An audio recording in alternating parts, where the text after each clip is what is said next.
morning, everybody. My name is Kevin Helm. I'm the Executive Director of the Michigan PGA. I get the honor this morning of welcoming you and kicking off this exciting webinar.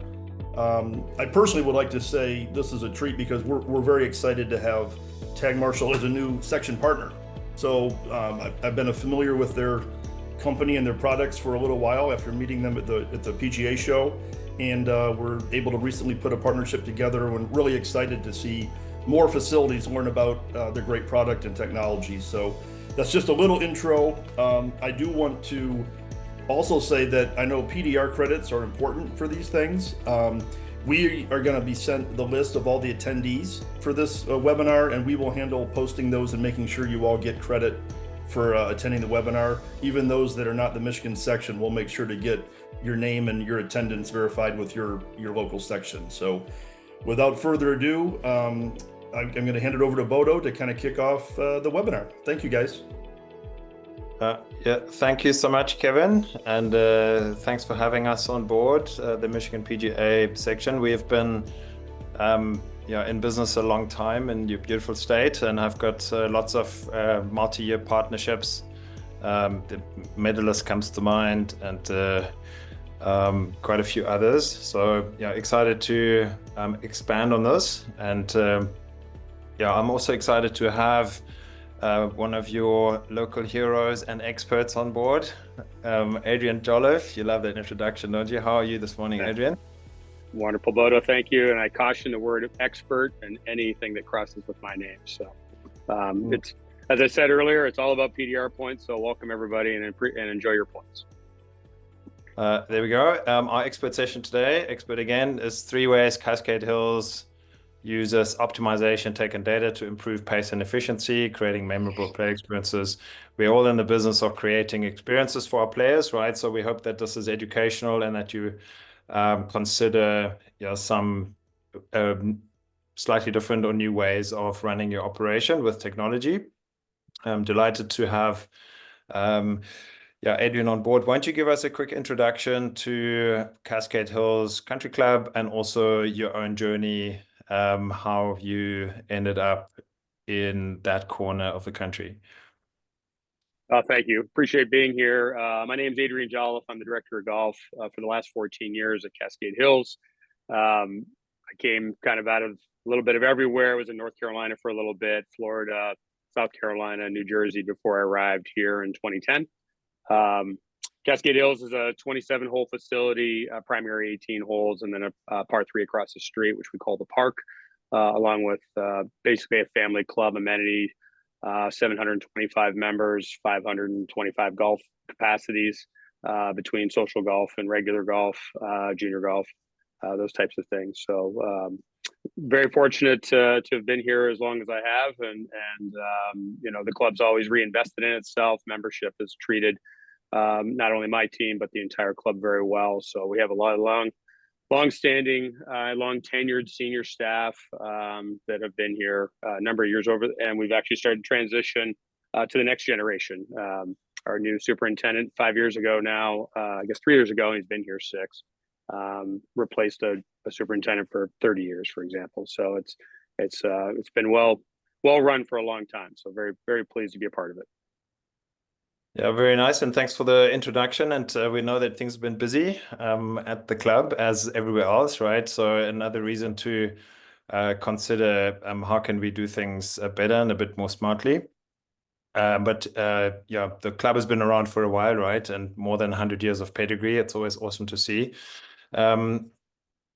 We are nowhere near that old of a business, but a quick introduction to Tag Marshall. We've now, next year will be our 10th year in technology terms. That's like 100 years.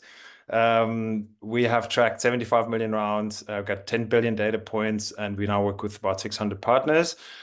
This year in particular is very exciting because we had Pinehurst and Valhalla host majors, and also the Old Course at St. Andrews host the Ladies Open, and the Ladies Open was also tracked with our tournament tracking system, which is a bit different to the other core operational product that we have. So that was doubly exciting. I believe that I don't know if Baltusrol. Here we go. Wasn't that a stop in your career? Did I hear you correctly? It was, yeah, 2008 and 2009. Just a quick stop. They have had some major renovations on both their courses, and I believe are due to host the PGA Champs in the next few years. So yeah, great to to have some of these excellent facilities on board, and for us that means we get to work with some of the very best in the business, and obviously we get to learn from them, right? So where we're good at building systems and we're good at using data, we absolutely 100% know that the best people to ask what they need are the operators, right? We're building systems for you so that you can change the way in which you do things. And nothing's more rewarding than making an impact like that. Let's jump into it. We want to, and I said that from the get-go, we're trying to create player experiences, and that's what the business is for us. Yeah, but where do we start? What do we focus on, right? So out of this list of course design, course conditioning, clubhouse and amenities, pace and flow of play, playing partners, accessibility, tee times availability, value, cost. What I would like to do is launch a poll for all of you in the audience to have a quick vote, if I can find it. And then I'm going to ask Adrian, like, what do you prioritize and what do you feel needs to be prioritized for players if you could only pick three? Obviously, we want to do everything, but if you had to pick three, which ones would there be and why? If I'm picking three, certainly course conditions, pace and flow of play, and then probably a little bit of value, I think, just based on what we all run across with regards to what's our dollar amounts, whether you're a daily fee, resort, public, private. What are you getting the bang for your buck? Are the people feeling the value there? And I think those are all closely aligned with certainly the conditions. I think you provide a pretty good green complex and a pretty good green. You can kind of hide some blemishes along the way.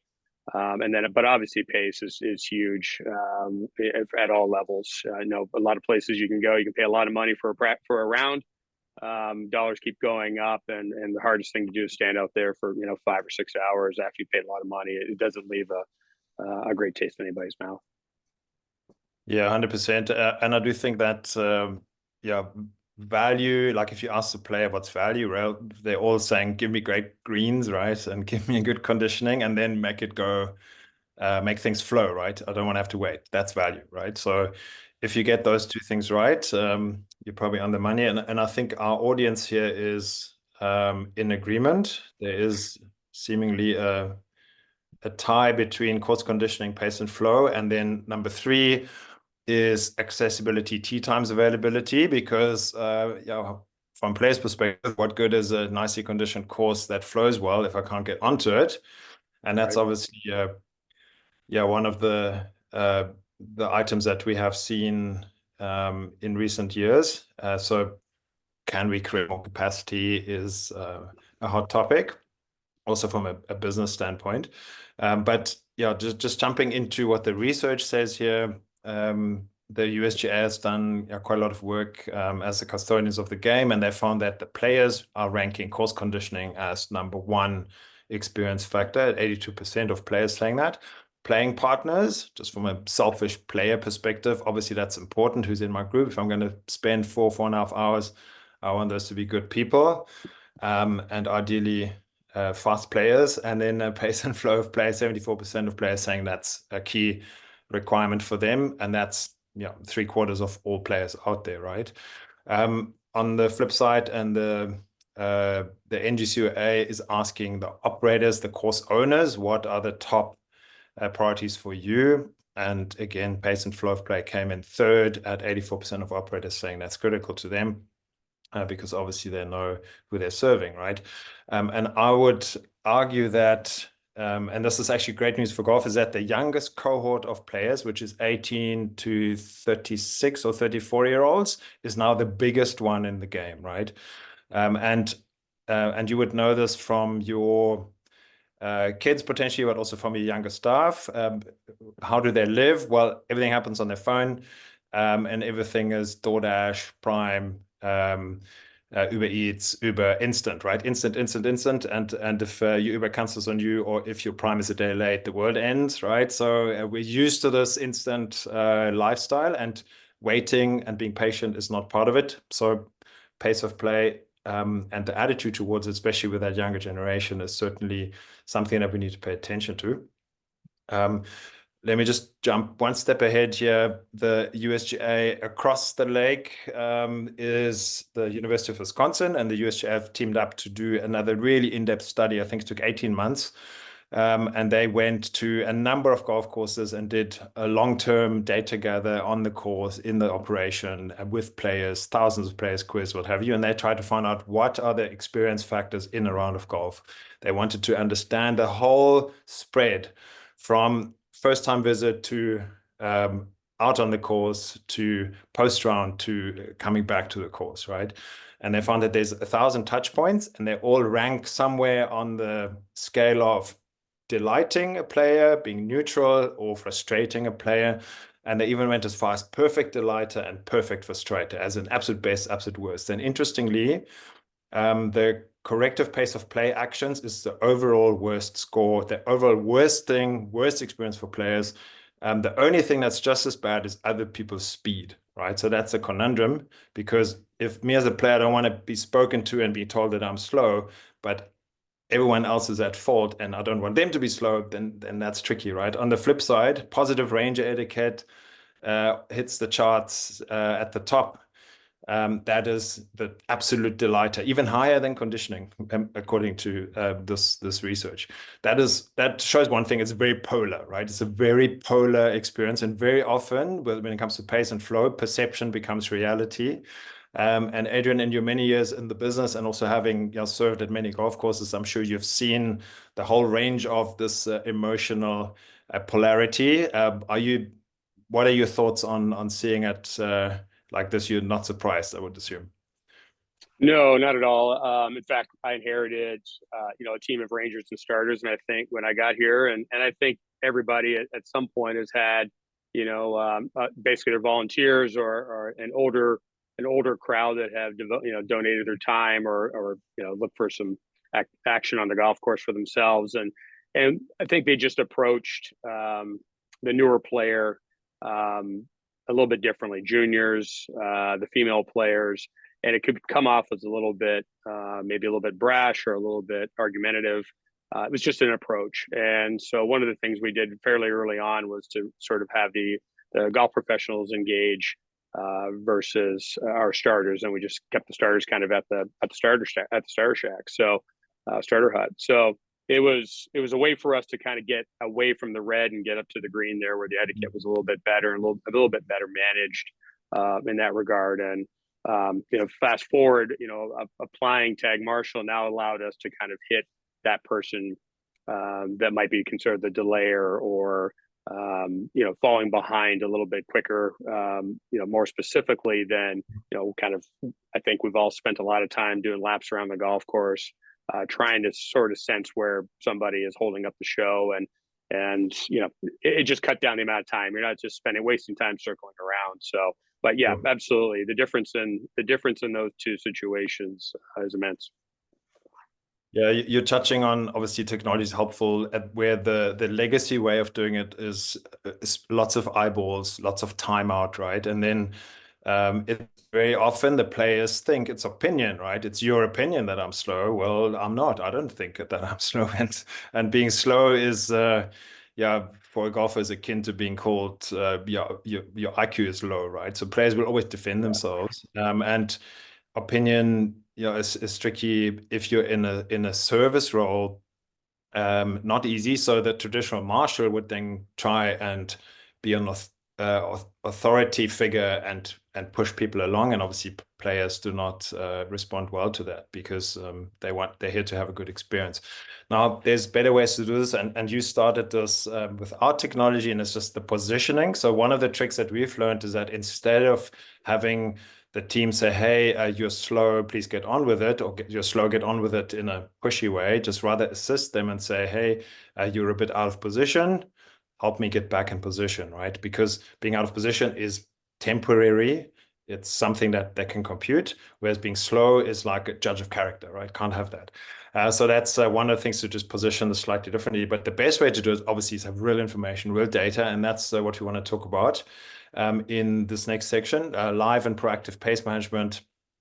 I know that obviously you're a private club and you're really serving your members. You also know your members, but at a daily fee setup, the throughput of players and the quality of play that we are producing really is the economic lifeblood, right, of what we're doing, right?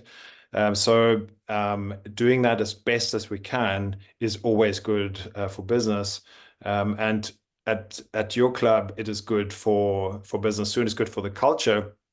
So maybe if I could ask you to just tell us which of the tech options did you select to go with, and then I can just fill in the blanks as to what else might be available or to be considered. So which one is it that's up and running at Cascades?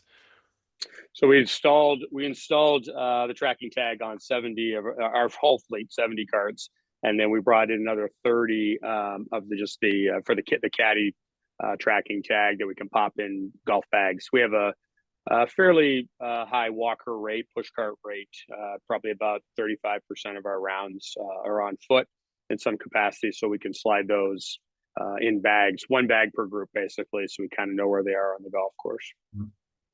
Okay. Yeah, you're making a good point. So when we started out, we really first catered to the walking golf space because there wasn't really a solution. And then we moved up into the cart tracking, which is obviously much more automated because nobody needs to touch these units. They're hidden away. And we really set out to build a business tool and a business engine that really has that back end value for the operator. But then growing into the market, we had more and more operators say, well, surely for a few more dollars, we can add some value to the players on the front end that would make that investment that we're doing even more sensible. Give us that yardage, give us that to the pin, right? And give us the layout of the course on more sort of traditional GPS terms. So then we added that, and that is obviously of value at some operations, but at many others, and like yours, hiding away a tracker and just knowing what's happening out on the course is a way to do it. And then with that comes a live map, which we're going to look at now. So that's really like your live control room interface where we're trying to track everything that moves and make sense of everything that happens out on the golf course. And then we have the underlying data of where the choke points, how's your hole by hole run time, how's the day going, what do things look like over a period of time. That's really that incremental improvement machine of the system. So this is what it looks like. You would never know it's there, which is helpful because it doesn't get in the way of the players, but you still get out of it what you need. We even had theft recovery of cards in quite a few instances because obviously we know where things are in this geofencing. But looking at the live map, first question, Adrian, so in terms of who have you got dialed into this, who's looking at it, and how do they actually see what's going on? Sort of what sort of devices do they use to take a look at what happens out on the golf course? Well, I'll say first, that's certainly not live because it's raining and overcast, and I think we've got three players out today. But no, we installed, as I indicated earlier, all of our units back in the spring. Started really utilizing it the first month of May, and we have two iPads that we work with. I have it up on my desktop where it's just in a tab that I can jump over to. My head golf professional has it a tab on at his desk as well, and then we have the two iPads. We started there, just kind of slowly trained up through not only your training systems but how we wanted to implement it on our end. for the first month, and then we have it now in the starter shack as well, where they can utilize the check-in process, or at least pull the names across to put them in the tee sheets. That's integrated with Members First, Golf Genius as well for events. So it just allowed us to kind of ramp up the system on our end to see how we wanted to utilize it, how were we notified of say breaches, or as you can see in the color coded mapping here, who may be a delayer, who's way out of position, those types of things. So as I indicated earlier, trying to find sort of the head of the snake as versus kind of just guessing out there. And so it was a slow ramp up for us. And that's why I sort of cautioned about the expert thing. Is this was really year one for us, and it was a necessary move. Obviously everybody got much busier after COVID, and during, and we're no different. We have a wait list to get in, and we've gone from 14,000 rounds to 21,000 rounds. So it came back in surveys that pace wasn't addressed, and particularly in the newer member onboarding and education of what a proper pace of play would be for our course, and this was the result for this year. Yeah, that's great, and the fact that you are now on a webinar with us means that you've delivered really well on your performance, and we know that. Because obviously we're benchmarking how our clubs are doing, and it really comes down to implementation, and well done to you and the team for landing things so well. I think 2 points I want to touch on is you mentioned, how do we find the head of the snake, right? So this is where Tag Marshal really looks to differentiate itself, because there's obviously a lot of moving parts out on a golf course, and we want to understand and evaluate where the biggest risk groups are. And so there's a number of variables that we look at. For instance, not just a static grid of you're out of position or you're not, because very quickly, if that is your only data point that you're looking at, 15 groups are out of position, 15 groups are slow, right? And the system might not tell 15 groups that you're all slow. Well, guess what the players do?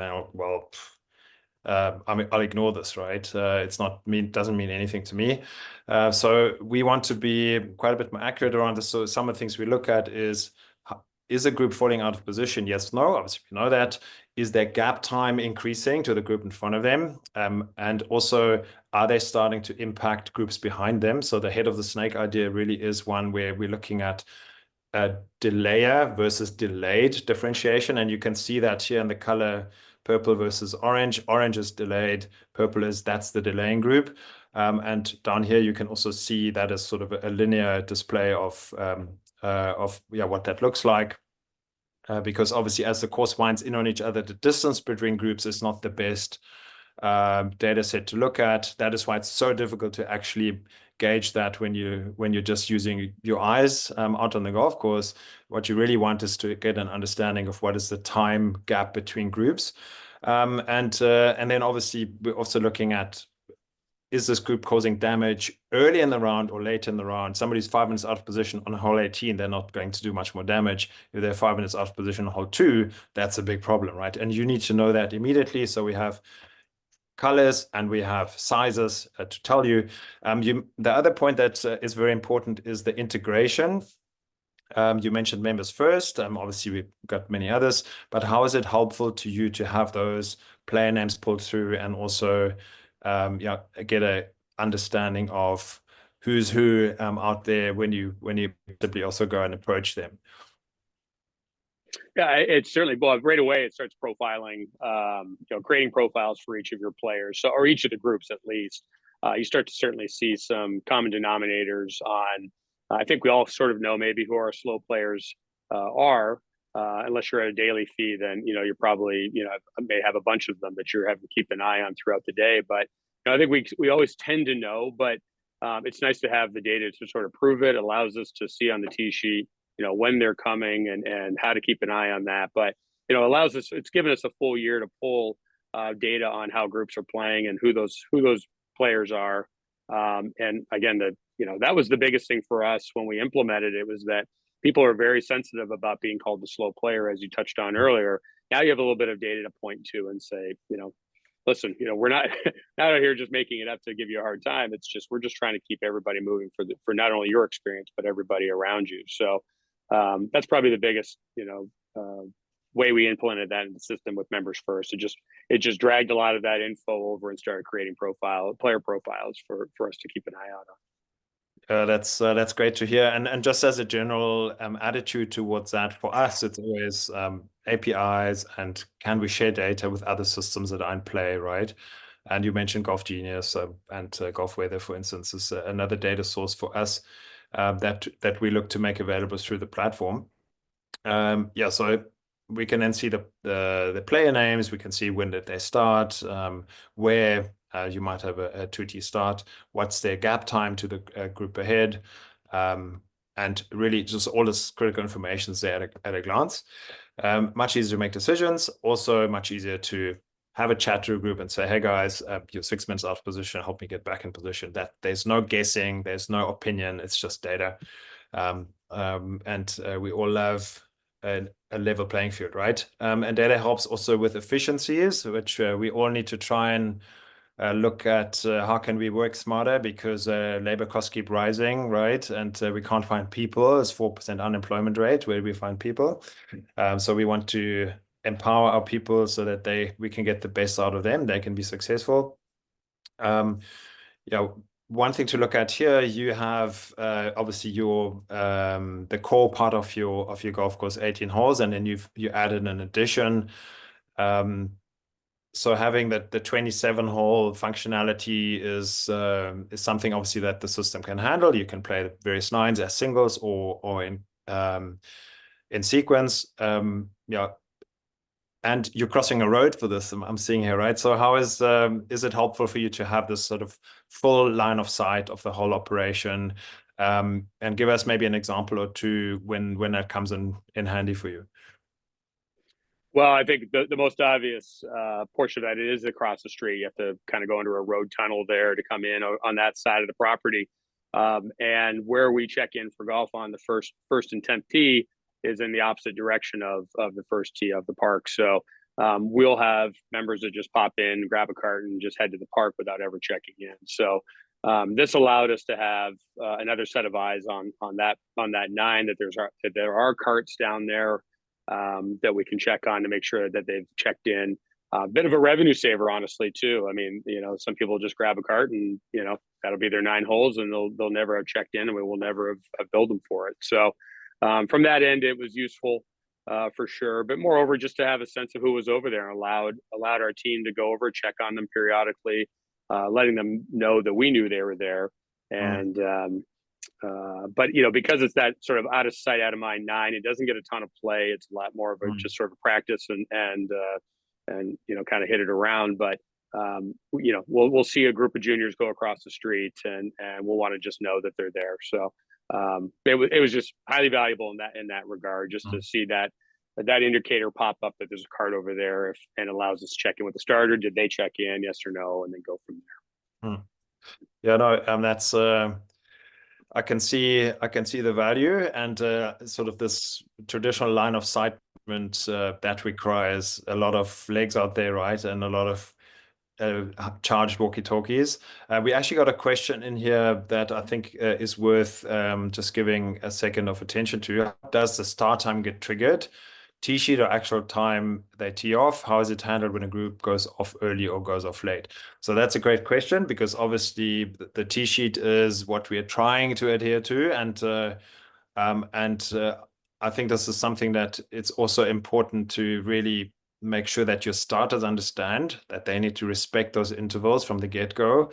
But how does the round get triggered? So we are actually triggering the round not on the first tee. Why? Because very often teams or players congregate around the first tee and chat a bit and want to be there early. So we don't want to trigger the round when they arrive. We want to trigger the round when we know they've effectively started play. And the best way for us to do that is when they're crossing over into the fairway, right? So that is effective start. And then we add however long it takes for them to hit the first ball off the tee to that point in the fairway. And that's the effective round start. So we know the real round time start rather than tee time. And then we look at, and the system looks at how does that group sit versus when they were supposed to start, right? Because that is variable number one that we're trying to get right. So I hope that answers the question. Another thing that the system obviously does is we have a history of everything that ever happened on the course, right? So that's what we call a track map. And that includes geofence breaches. It also includes if you're logging your interactions, where I see there is one logged actually just behind this window, interactions of your staff with players out there. Just do a quick note, have spoken to them. So we have a history. Yeah, does that come in useful for your management at Cascades, and also how you maybe educate your players? Well, just to back up one moment, the point on getting the tee time increments and start times, keeping them on time was a huge improvement for us as well. We have, our first, basically second, third, and fourth holes can tend to be a bit of a log jam pretty quickly. The third hole is a difficult par three for most. And between the fourth and the 12th greens, there's a halfway house. So you kind of hit it twice on the golf course. So there's a semi-stopping point there. And we would find that, despite having a starter, if guys felt like the other group in front of them was out of their way, they would go ahead and hit, and it might just be ahead of the interval. And invariably they would get to three and they'd already start to have to wait. And right away, you're already on your heels if you don't have, if you're just letting them kind of dictate themselves. They don't spread themselves out, especially if one of them has a bad hole. So it really was important for us to get our starters to hold groups regardless of how much space was between those two, because invariably those gaps will fill, they'll stay paced at 10 minutes or 9 minutes, especially through that first corridor of holes. But as far as the track map goes, certainly it helps us indicate where there might be a chronic user breaching, certainly green complexes. We don't have cart paths to go around the entirety of the golf course, so it's really, we just protect our green complexes and did a lot of those fencings with the superintendent in mind.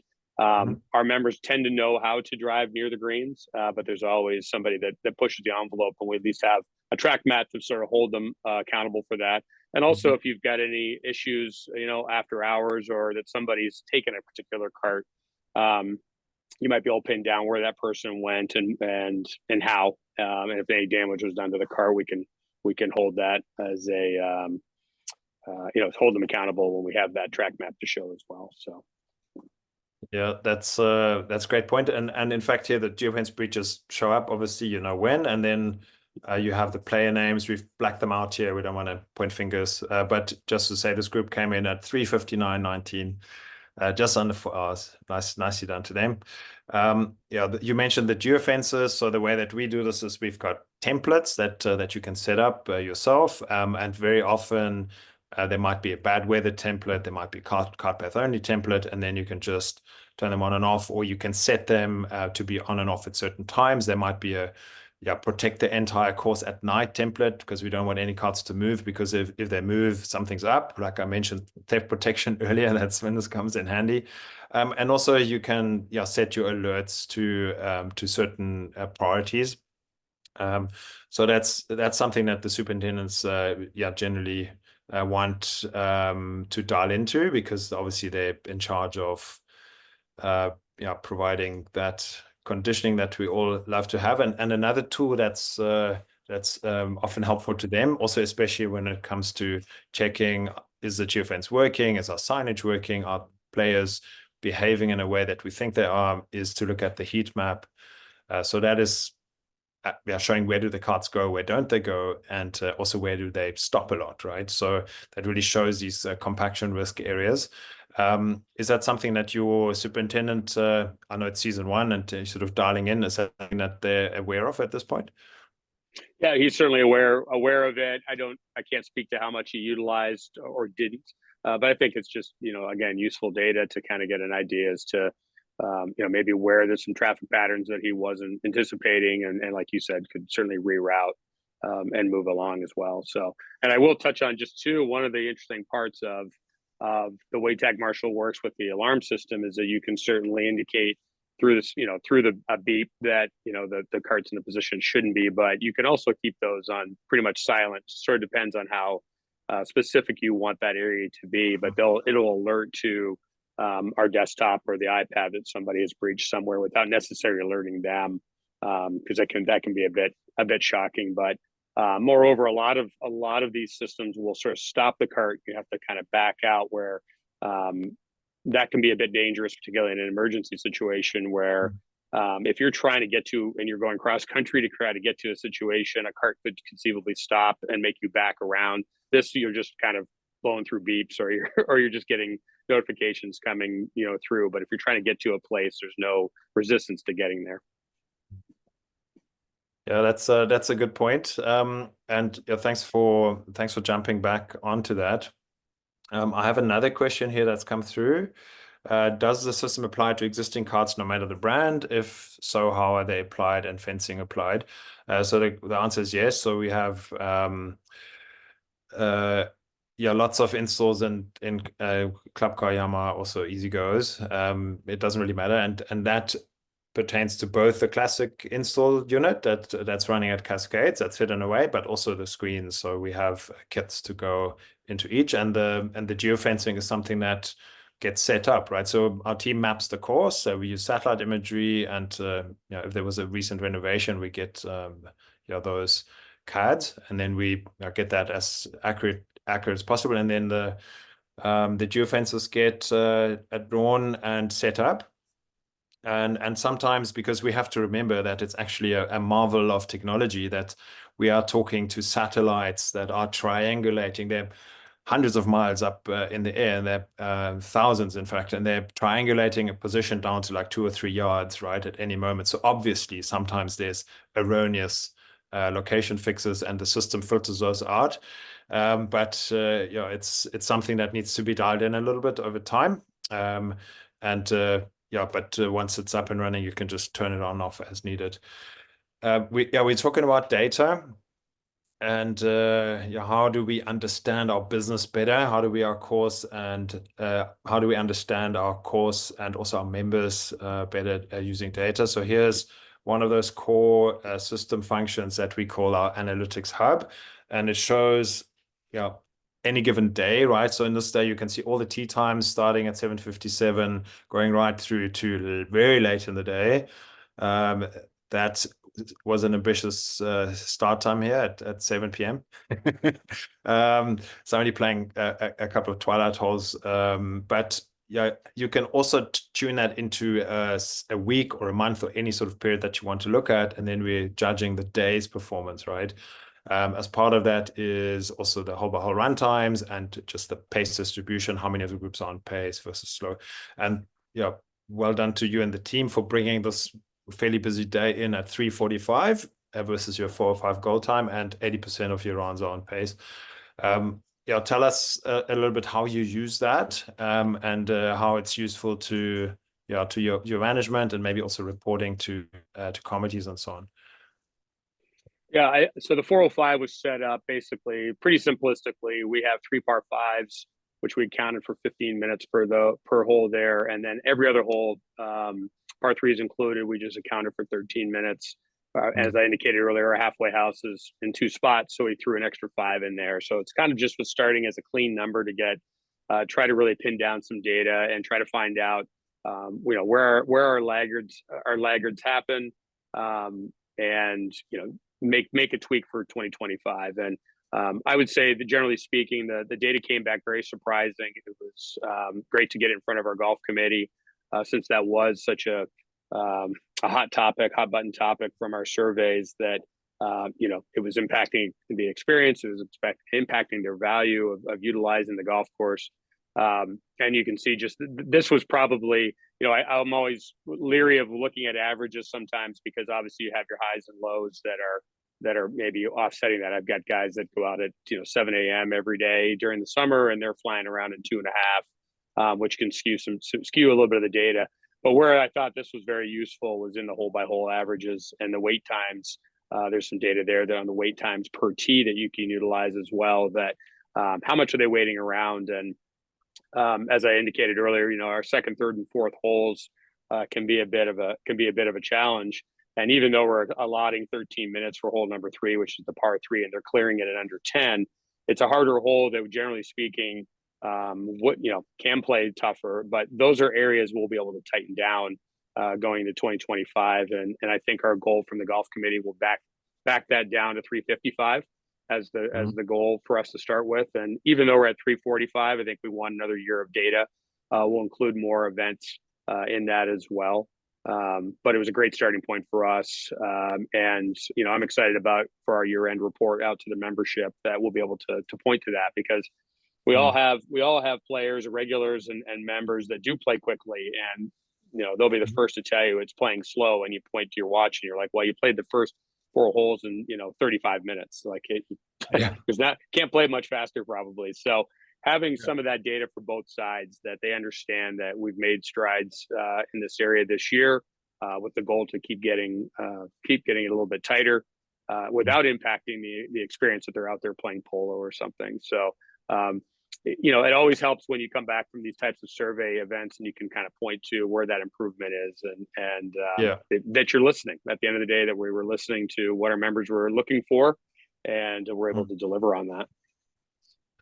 Yeah, I've heard a manager say if the pace isn't good, players even complain about the free snacks in the bar, right? So, so if you get that right, then your chances of a positive culture are just enhanced. One thing to point out is that we try and also identify what's the time on tee box, time in fairway, and time on green, right? So because very often the most sensitive wait period is obviously on the tee, and you mentioned that earlier. That's what happens if your starter's not getting the interval right on your hole number 2.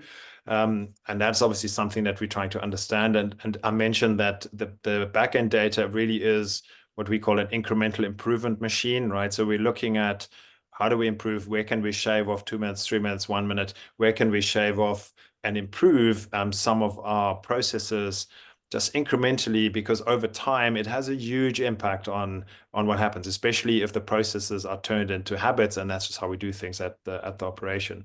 One of the things you mentioned, and we have got 2 member profiles here. Again, we're blacking out the names.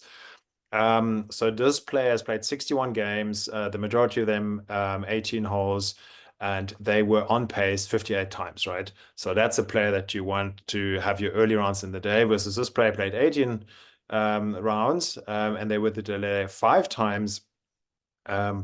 So this is a bit more tricky. And again, you said it anecdotally, but how are you going to have this conversation, right? And also, what do you even say? So well, that right hand member is now going to be kicked out of the club. So that's pretty simple. Well, you don't even have to be that drastic, right? Even though sometimes you wish you could. Yes, we do. No, you're because right. You're right. The opportunity is, well, does the player want to be that? No, maybe they're just not aware, right? But very often they can be allocated more appropriate tee times where they can do less damage, or maybe they just need to have a lesson or 2 and manage some of those areas on the course where they normally fall out of position better, and everyone can be happy ever after, right? Yeah, that'll ultimately be worked out with the golf committee as to where they want to drive that down to. But again, it's just useful to sort of know, I think most of us would have known that a par 3 is not going to typically take 13 minutes, but we wanted to get the data to find out just how much it was, and where would that pull us to. So a few surprises on certainly some of the holes, will allow us to make some of those adjustments. But on the whole, this was just a great first year of useful information, and now it's just up to us to apply it to the next level.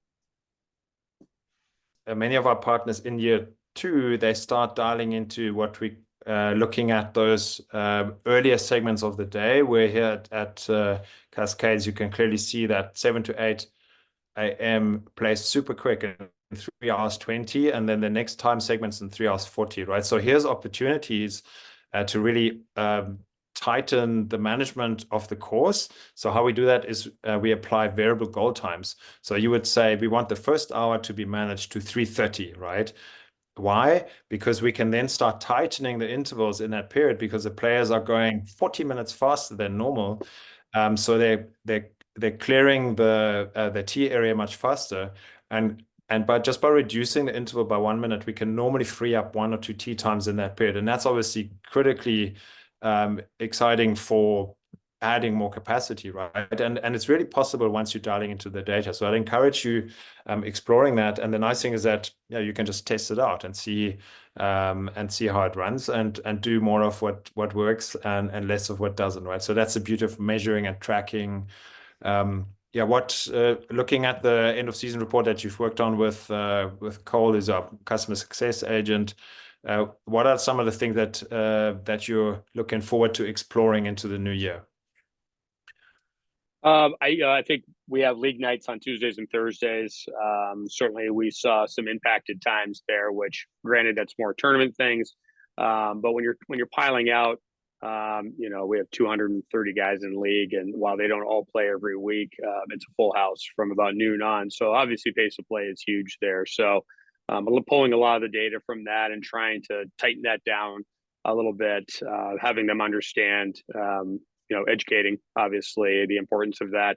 And then Sunday afternoons, we have a lot of couples play, and we noticed a big jump on Sunday afternoons at certain times as well. So, we just received a lot of this data, so we're still kind of plowing through it through committee and our team. And, but as I've said a couple of times, that, I think it's just a great opportunity for us to start to move that short of 4 hours and then see again what kind of impact that has. And, just to the membership and pace on the whole. So we did make some adjustments already kind of mid-season. Saturday mornings, we kind of dove down into 7-minute times for about the first 45, 50 minutes for our faster groups, which allowed them to kind of race around, pulled a lot of the twosomes out of the first 4 hours of the day into those slots, which kind of helped some of the traffic patterns there. I mean, we're seeing a lot more twosomes just kind of sitting in the middle of busy periods that have nowhere to go.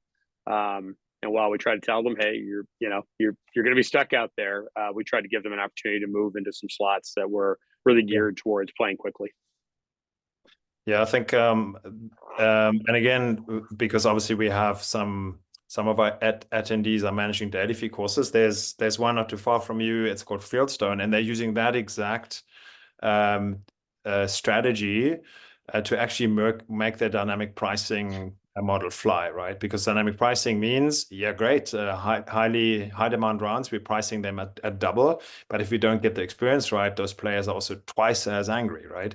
So we have to make sure that we deliver for them. And the beauty of it is, if you can create additional capacity in those dynamically priced periods of the day, that's really impactful from a greens revenue point of view.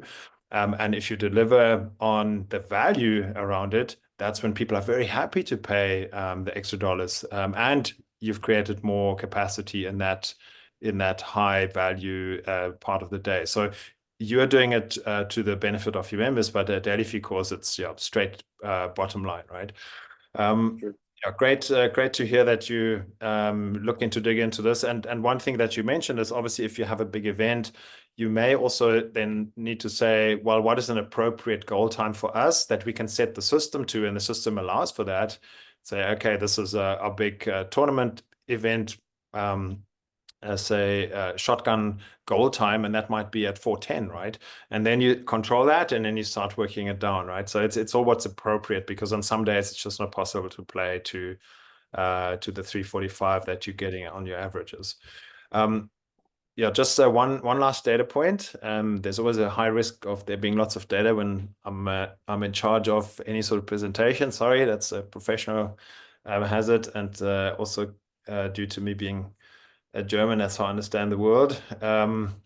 So we said earlier that delaying groups and players who tend to delay really have a huge impact on the rest of the field. So in your case, where you have been absolutely amazingly successful in bringing your whole season in at 3:45, 5% of the players are delayers, right? So they're the ones holding up others, and they're impacting about 20% of others, right? I can tell you, if you don't so proactively manage this sometimes escalates to 10, 15% of delayers. And then very often this entire dial, or 60, 70%, is impacted and delayed, right? And that goes very bad very quickly with 20, 30, 40, 50 minutes over goal time. And that's literally hundreds of hours of people's lifetime wasted on a busy Saturday, right? And that's unfortunate time that people then don't spend with you, right? They're like, we've had enough, we're going to go. So it really pays to do this well, and also to be stricter with the ones that do delay, but you can only do that if you have the data. Again, this would be interesting for your committee to see, and also probably also show that it's worth putting in the effort, right? And it's worth having that information available. That is something that's obviously part of our sort of year-end reporting.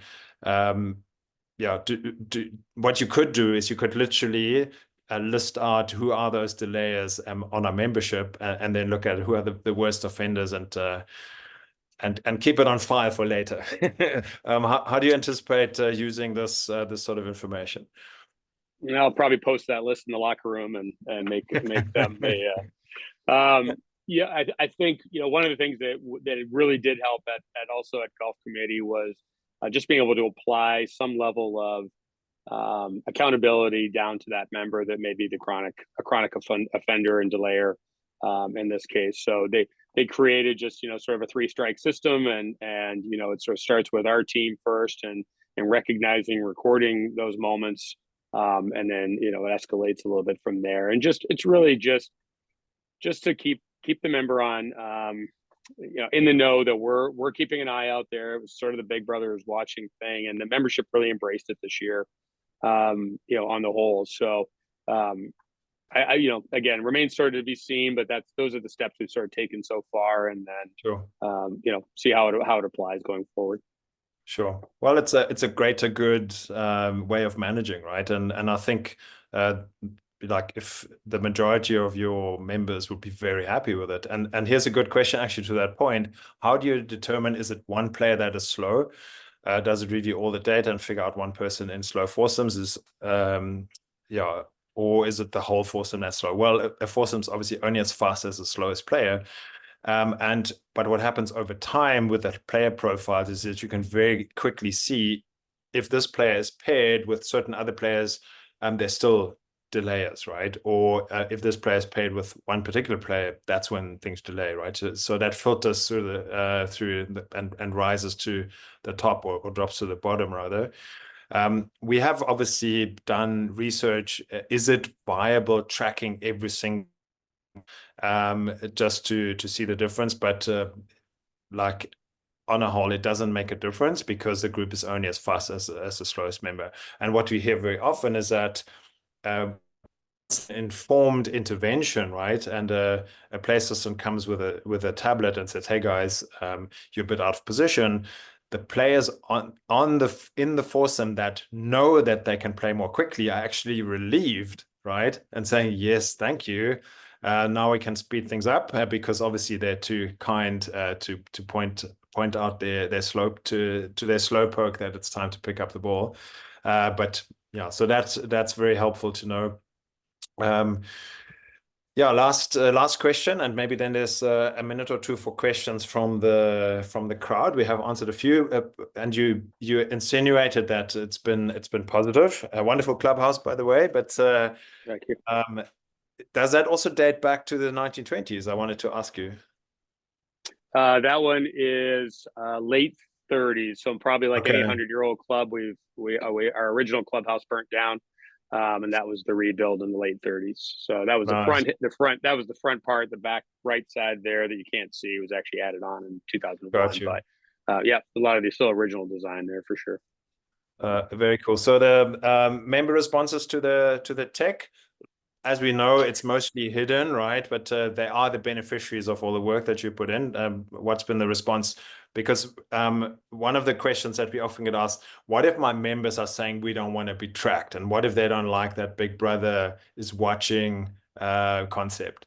How did you soft launch the program, and how they bought into it? Well, it was easy from the standpoint as we had the data from the members themselves that basically said this was a hot button topic, right? So at that point, we're answering to their call on something that was a consistent message. It wasn't just, well, me and 3 other people think that we're too slow, or that our pace is too slow at the club.